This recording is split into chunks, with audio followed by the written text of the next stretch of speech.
ഇപ്പൊ നമ്മുടെ കൂടെ ഇന്നുള്ളത് ദിയ ആണ്.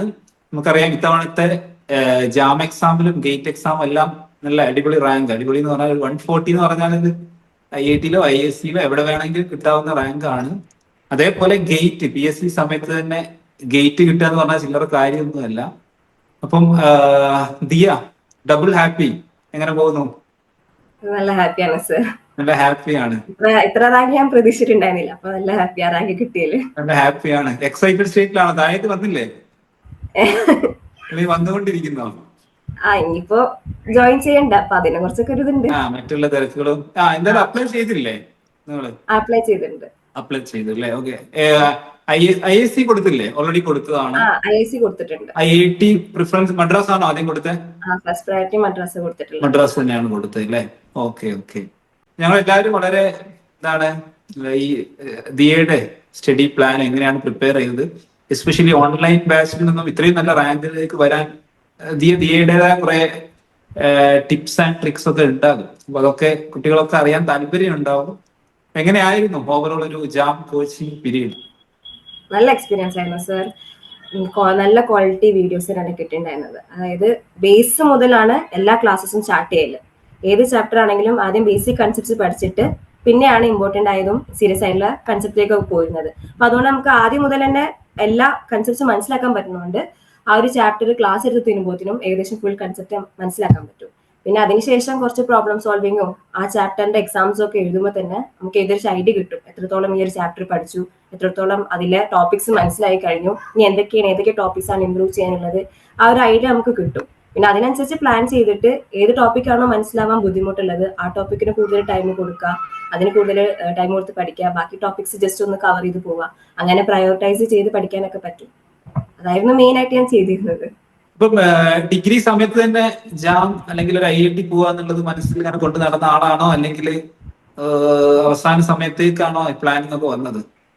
ഇല്ല, ഞാൻ ആക്ച്വലി ഡിഗ്രി കഴിഞ്ഞപ്പോ മാസ്റ്റേഴ്സിന് മുന്നേ ജോബായിരുന്നു ഞാൻ ആക്ച്വലി പ്രിഫർ ചെയ്തിരുന്നത്. അതുകൊണ്ടാണ് ഞാൻ ഗ്യാപ്പ് ഇയർ തന്നെ എടുത്തിരുന്നത്. അങ്ങനെ BSc കഴിഞ്ഞ തന്നെ ഞാൻ ജോബ്സ് ഒക്കെ സെർച്ച് ചെയ്തു. അതിൽ മനസ്സിലായി ബാച്ചിലേഴ്സ് വെച്ചിട്ട് വലിയ നല്ല ജോബ്സ് ഒന്നും ഇല്ല. നേരെ മറിച്ച് നമ്മൾ മാസ്റ്റേഴ്സ് കഴിഞ്ഞ് നോക്കുകയാണെങ്കിൽ അത്യാവശ്യം നല്ല അടിപൊളി ജോബ് ഓപ്പർച്യൂണിറ്റീസിനെ കുറെ ഉണ്ട്. അപ്പൊ ഞാൻ വിചാരിച്ചു എന്നാൽ മാസ്റ്റേഴ്സും കൂടി കംപ്ലീറ്റ് ചെയ്യാം. ആ ഒരു സമയത്താണ് ബെൻസിന്റെ പോസ്റ്ററൊക്കെ കണ്ടിരുന്നത്, ലാസ്റ്റ് ഇയറിലെ റാങ്കും ഒക്കെ. പിന്നെ എന്റെ ക്ലാസ്മേറ്റ്സിനെ കുറെ പേര് ജോയിൻ ചെയ്തിട്ടുണ്ടായിരുന്നു. എന്തായാലും ഒരു ഗ്യാപ്പ് ഇയർ എടുത്തു, അപ്പൊ ഇനി പഠിക്കുകയാണെങ്കിൽ ടോപ്പ് ഇൻസ്റ്റിറ്റ്യൂട്ട് തന്നെ പോയി പഠിക്കാം. അങ്ങനെ ജാം കോച്ചിങ്ങിലേക്ക് തീരുമാനിച്ചതാണ്. Okay okay. അപ്പം ദിയ പറഞ്ഞതെല്ലാം ശ്രദ്ധിക്കണം. BSc കഴിഞ്ഞാൽ നിങ്ങൾക്ക് ജോബുകളൊക്കെ ഉണ്ട്. പക്ഷേ MSc കഴിയുമ്പോൾ എനിക്ക് ഈവൻ നമ്മളൊരു പ്രസന്റേഷനിൽ അത് ഡീറ്റെയിൽ ആയിട്ട് ഡിസ്കസ് ചെയ്തിരുന്നു. ആഫ്റ്റർ BSc അതേപോലെ MSc കഴിഞ്ഞുള്ള ജോബുകളൊക്കെ. ഇപ്പൊ നമ്മുടെ എസ്പെഷ്യലി ഓൺലൈനിൽ ക്ലാസ്സുകൾ എടുക്കുന്ന സമയത്ത് മെജോറിറ്റി പല കുട്ടികളും ലൈവ് ക്ലാസ്സിനെ ഡിപ്പെൻഡ് ചെയ്ത് പോകാറുണ്ട്. കാരണം നമ്മൾ റെഗുലർ എല്ലാ ദിവസവും ലൈവ് ക്ലാസ്സുകൾ നമുക്കുണ്ട്. എന്നാൽ ചില കുട്ടികൾ റെക്കോർഡഡ് ക്ലാസ്സിനായിരിക്കും കൂടുതൽ ഡിപ്പെൻഡ് ചെയ്യാം. അപ്പം ദിയ എങ്ങനെയാണ് പ്രിപ്പറേഷൻ കൊണ്ടുപോയത്? ഞാന് മെയിൻലി റെക്കോർഡഡ് ക്ലാസ് ആയിരുന്നു. എനിക്ക് ഏറ്റവും കംഫർട്ടബിൾ ആയിരുന്നു അതായിരുന്നു. അതായത് എനിക്ക് ഒരു ചാപ്റ്റർ കംപ്ലീറ്റ്ലി പഠിച്ചു കഴിഞ്ഞ് കുറച്ച് പ്രോബ്ലംസ് കൂടി സോൾവ് ചെയ്താലേ എന്തൊക്കെ ഡൗട്ട്സ് ഉണ്ടെന്ന് മനസ്സിലാവുള്ളൂ. അപ്പോൾ എനിക്ക് ക്ലാസ് കാണുമ്പോൾ തന്നെ ഡൗട്ട് ചോദിക്കാൻ അല്ലാതെ ഉണ്ടാവില്ല. പക്ഷെ എനിക്ക് റെക്കോർഡഡ് ക്ലാസ് ആകുമ്പോൾ എന്താന്ന് വെച്ചാൽ ഒരു ടോപ്പിക് കവർ ചെയ്ത് അപ്പൊ തന്നെ പോസ് ചെയ്ത് അതിനെ കുറിച്ച് ഡീറ്റെയിൽ ആയിട്ട് എന്റെ തന്നെ ഭാഷയിൽ നോട്ട്സ് എഴുതി പിന്നെ അടുത്ത ടോപ്പിക്കിലേക്ക് പോകും. അപ്പൊ അങ്ങനെ ഓരോ സമയത്തും പോസ് ചെയ്ത് അതിന്റെ നോട്ട്സ് എഴുതിയിട്ട് പിന്നെ കണ്ടിന്യൂ ചെയ്യുന്നത് എനിക്ക് ഏറ്റവും കംഫർട്ടബിൾ ആയിരുന്നു. അപ്പൊ അതുകൊണ്ട് ഞാൻ മെയിൻലി റെക്കോർഡ് ക്ലാസ് കണ്ടിരുന്നത്. ഓക്കെ. എനിക്കൊന്ന് റിപ്പീറ്റ് സ്റ്റുഡൻസിനോ റെക്കോർഡിംഗ് നല്ല ഒരു ലൈവിനേക്കാളും ഡിപ്പെൻഡ് ചെയ്യാൻ നല്ലത് റെക്കോർഡ് ക്ലാസ് ആയിരിക്കില്ല. ലൈവ് കുറെ കഴിയില്ല, ഒരു ലൈവ് വന്നാൽ നെക്സ്റ്റ് എന്ന് പറഞ്ഞാൽ. ഞാൻ പിന്നെ കുറച്ച് വൈകിട്ടാണ് ജോയിൻ ചെയ്തിരുന്നത്. അപ്പോ എനിക്ക് ആദ്യം ബേസ് ചാപ്റ്റേഴ്സ് കവർ ചെയ്തിട്ട് പിന്നെ മറ്റേലേക്ക് പോയാൽ മതി എന്നുണ്ടായിരുന്നു. ഞാൻ ലേറ്റ് ആയിട്ട് ജോയിൻ ചെയ്തപ്പോൾ ചാപ്റ്റേഴ്സ് കുറെ മുന്നോട്ട് എത്തിയിട്ടുണ്ട്. നമ്മൾ ലൈവ് പ്ലാൻ ചെയ്യുന്നത് ഒരു മെയിൽ സ്റ്റാർട്ട് ചെയ്താൽ ഡിസംബർ ജാനുവരിയിൽ എൻഡ് ചെയ്യാന്നുള്ളതാണ്. പക്ഷെ റിപ്പീറ്റ് ചെയ്യുന്ന കുട്ടികള് 3 മാസം കൊണ്ട് കംപ്ലീറ്റ് അവരത് കണ്ടെത്തി. അതെ, ടൈം ഉണ്ടല്ലോ എനിക്ക്, അതുകൊണ്ടായിരുന്നു മെയിൻലി. എനിക്ക് രാവിലെ മുതൽ രാത്രി വരെ ഇരുന്ന് കാണാൻ ടൈം ഉണ്ടല്ലോ. Okay okay. അങ്ങനെ റെക്കോർഡ് എക്സാമുകൾ ഏകദേശം എത്ര എക്സാം എഴുതി? നമ്മളൊരു 120 എക്സാംസിന്റെ അടുത്തുണ്ട് ആപ്പില്. മെജോറിറ്റി എക്സാം ഒക്കെ എഴുതാൻ പറ്റിയോ?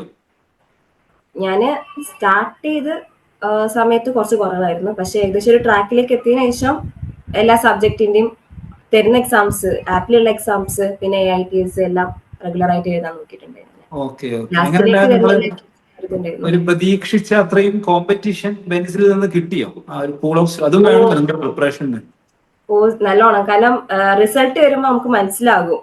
അപ്പോഴാണ് റിയലൈസേഷൻ വരുന്നത് ഒരു കോമ്പറ്റേറ്റീവ് എക്സാം ആണ്. നമ്മൾ ചെയ്യുന്ന ഓരോ ഡിസിഷനും നമ്മളെ റാങ്കിനെ ഡിറ്റർമൈൻ ചെയ്യും. ഇപ്പൊ നമ്മള് ഒന്ന് ജസ്റ്റ് ഊഹിച്ച് എഴുതിയ ഒരു ക്വസ്റ്റ്യനെ തെറ്റിപ്പോയാല് ആ ഒരു നെഗറ്റീവ് മാർക്ക് കാരണം തന്നെ നമ്മളെ റാങ്ക് നല്ലോണം കുറഞ്ഞു വരും.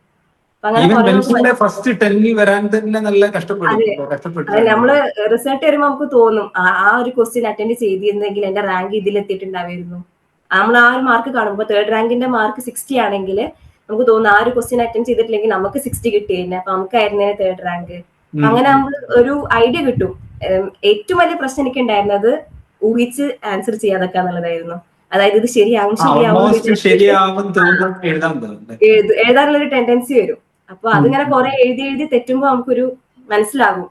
ഡൗട്ട് ഉണ്ടെങ്കിൽ ഏറ്റവും ബെസ്റ്റ് അത് അങ്ങനെ തന്നെ വിടുന്നതാണ്. കാരണം നെഗറ്റീവ് മാർക്ക് കാരണമായിരിക്കും ചിലപ്പോൾ നമ്മളെ റാങ്ക് കുറഞ്ഞു വരുന്നത്. ആ ഒരു റിസ്ക്, ഏതൊക്കെ ക്വസ്റ്റ്യൻസിനാ റിസ്ക് എടുക്കണം, ഏതൊക്കെ ക്വസ്റ്റ്യൻസിനാ റിസ്ക് എടുക്കാൻ പാടില്ല എന്നുള്ളത് കുറെ എക്സാംസ് എഴുതുമ്പോൾ ഒരു ഐഡിയ കിട്ടി.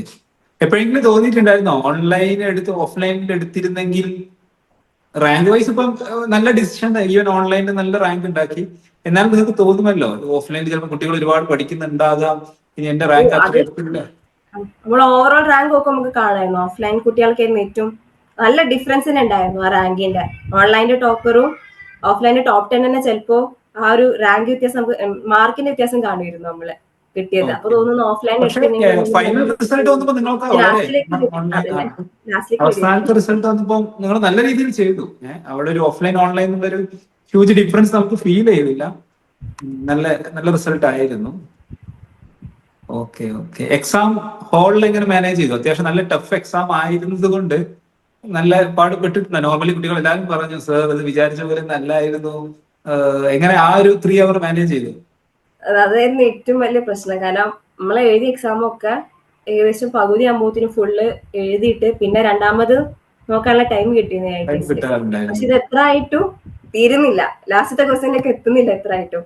അതേമാതിരി കുറെ ക്വസ്റ്റ്യൻസ് ഉണ്ടായിരുന്നു ഇതേമാതിരി അറിയില്ല. അതായത് നമ്മളൊരു കൺസെപ്റ്റ് പഠിക്കുമ്പോൾ അതിന്റെ എക്സെപ്ഷൻസ് ഉണ്ടാവുമല്ലോ. അപ്പൊ ആ എക്സെപ്ഷൻ ടൈപ്പ് ക്വസ്റ്റ്യൻ ആണോ അതോ അതേ ആ കൺസെപ്റ്റ് ഫോളോ ചെയ്യുന്ന ക്വസ്റ്റ്യൻ ആണോ, അങ്ങനെ ഡൗട്ട് ഇരുത്തുന്ന കുറെ ക്വസ്റ്റ്യൻസ് ആണ് ഉണ്ടായിരുന്നത്.